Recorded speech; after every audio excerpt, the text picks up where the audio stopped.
Guys, dito kami ni Paring Jeng, nagpalit pala kami ng tie rod end guys.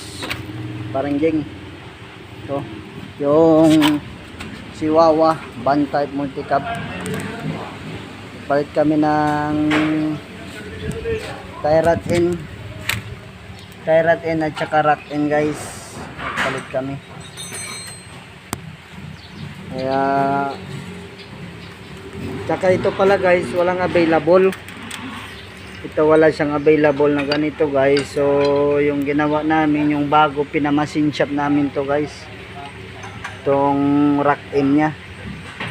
Yung rack end nya, yun guys, so sa loob. Ito yung rack end. Yung shafting kasi nya medyo mahaba. So pinamasin shop namin guys para magkatugma dito sa luma. Ito guys, nag-assemble na kami guys.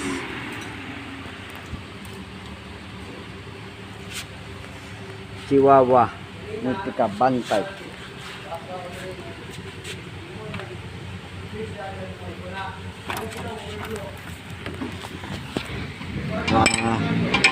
Higpit pa kami guys.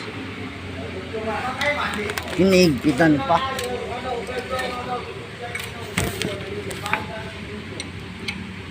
Kasi medyo marami-rami pa din dito ayusin guys. Ito pa yung trooper. So ito muna inuna namin guys.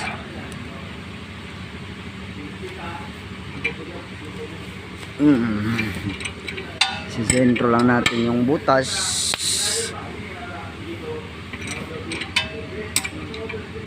Kasi hindi sentro guys yung butas. Sa may mga Chihuahua band type dyan, kung bibili kayo ng rack end at saka tie rod end, kung walang magkatugma, yung idea guys, dalhin nyo lang sa machine shop. Sa machine shop nyo lang guys. Ito kasi yung bago kasi na to guys, medyo mahaba siya. So pinaputol namin tapos pinaretread. Nagpa-thread kami dito para makatugma dito sa luma yung haba. So tingnan nyo to guys, so tinalian na lang nila ng goma. Tinalian na lang nila. So medyo delikado kasi to guys.